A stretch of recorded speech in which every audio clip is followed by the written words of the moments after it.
প্রথমে আমি একটা পাত্রের মধ্যে 2টা ডিম আর কিছু আলু বয়েল করে নিব। আপনারা চাইলে ডিম এবং আলুর পরিমাণ কম বেশি করে নিতে পারেন। এটা বয়েল করব, তো বয়েল হচ্ছে। পেঁয়াজটা আমি নামিয়ে রাখলাম। ওই ফ্রাই প্যানের মধ্যেই আমি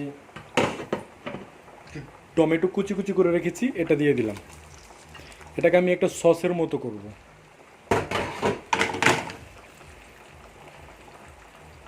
পেঁয়াজটা যখন আমি ফ্রাই করেছিলাম, যে অল্প একটু তেল ফ্রাই প্যানের মধ্যে অবশিষ্ট ছিল,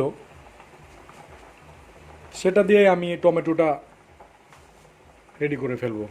এক্সট্রা আর কোনো তেল দিব না, হালকা একটু লবণ দিয়ে দিলাম।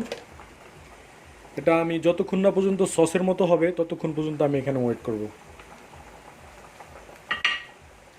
নেড়ে ছেড়ে দিয়ে আমি ছোট ছোট করে কেটে দিয়েছি যেন তাড়াতাড়ি হয়।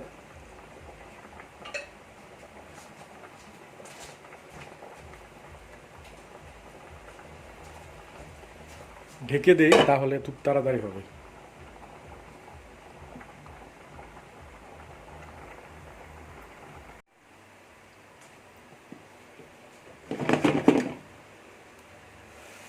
হ্যাঁ, সস রেডি হয়ে গেছে। আমি যেরকমটার জন্য ওয়েট করছিলাম একদম ঠিক সেরকমই হয়ে গেছে। আর কিছুই করা লাগবে না, আমি চুলা অফ করে দিলাম।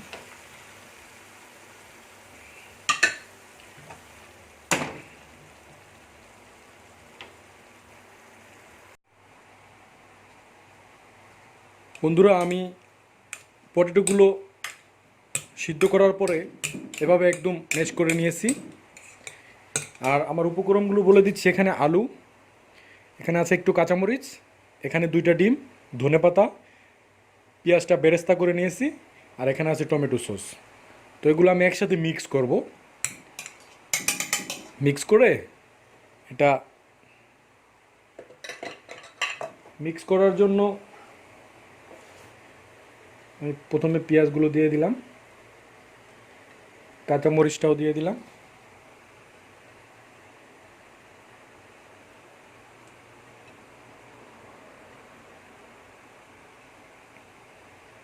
ডিমটাও দিয়ে দিলাম, সব কিছুই দিয়ে দিই।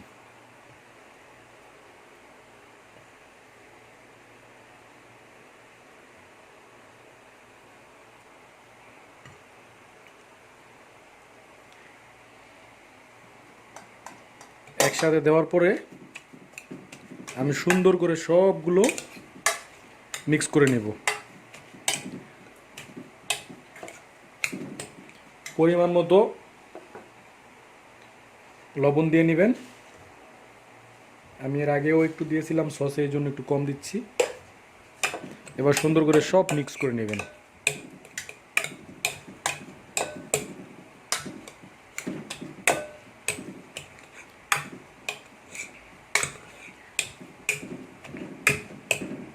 আমি সসটা এখানে মিক্স করব না, আমি আবার চুলার উপরে দেব সসটার সাথে, তাহলে খুব ভালো মতো মিক্স হবে।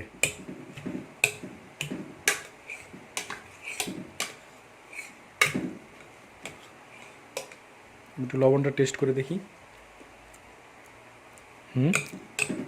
ঠিক আছে।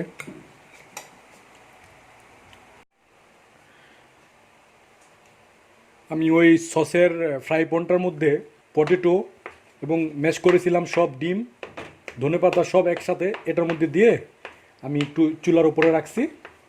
3-4 মিনিটের মতো রাখবো। সুন্দর করে টমেটোটার সাথে পুরো ভর্তাটা মিক্স করব, তারপর নামিয়ে ফেলবো। একটু সময় লাগবে এখানে, কারণ ঠান্ডা হয়ে গেছিলো, গরম হতে একটু সময় নেবে।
বন্ধুরা, আপনারা সবাই এই ভর্তাটি বানিয়ে খাবেন, খুবই টেস্টি।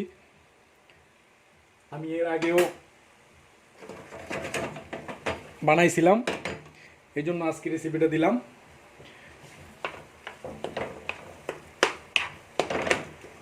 একদম সহজ একটা রেসিপি।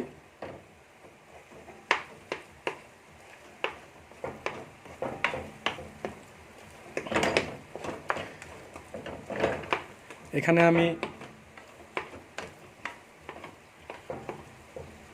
ঝাল একটু বেশি দিছি, কারণ আমি বেশি ঝাল খাই, তো এই জন্য। আপনারা ঝাল যদি, এটা আপনাদের উপর ডিপেন্ড, কম বেশি। হয়ে গেছে, আমি এবার নামিয়ে ফেলবো। এবার পরিবেশনের পালা।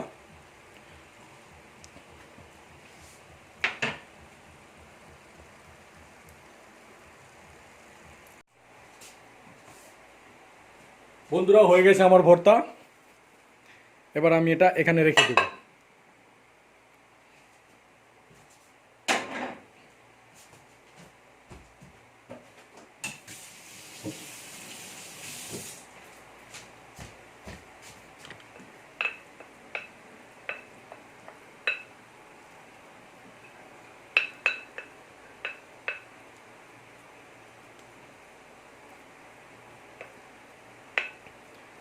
দেখতেও খুব সুন্দর লাগতেছে, খেতেও মারাত্মক টেস্ট।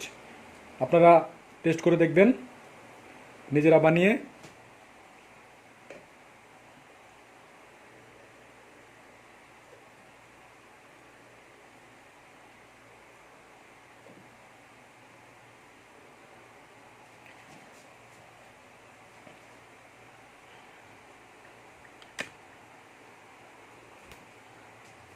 বন্ধুরা, ঠিক আছে, সবাই এ পর্যন্তই, ভালো থাকেন। আজকে এই রেসিপিটা হচ্ছে আলু ভর্তা, ডিম এবং টমেটো একসাথে ভর্তা। এটা খেতে খুবই স্বাদ, গরম ভাত দিয়ে খেতে। আপনারা সবাই বাসায় বানিয়ে ট্রাই করবেন। তাহলে আজকে এ পর্যন্তই, সবাই ভালো থাকেন। আবার আসবো অন্য কোনো সময়ে অন্য কোনো রেসিপি নিয়ে। সে পর্যন্ত সবাই ভালো থাকেন। আল্লাহ হাফিজ।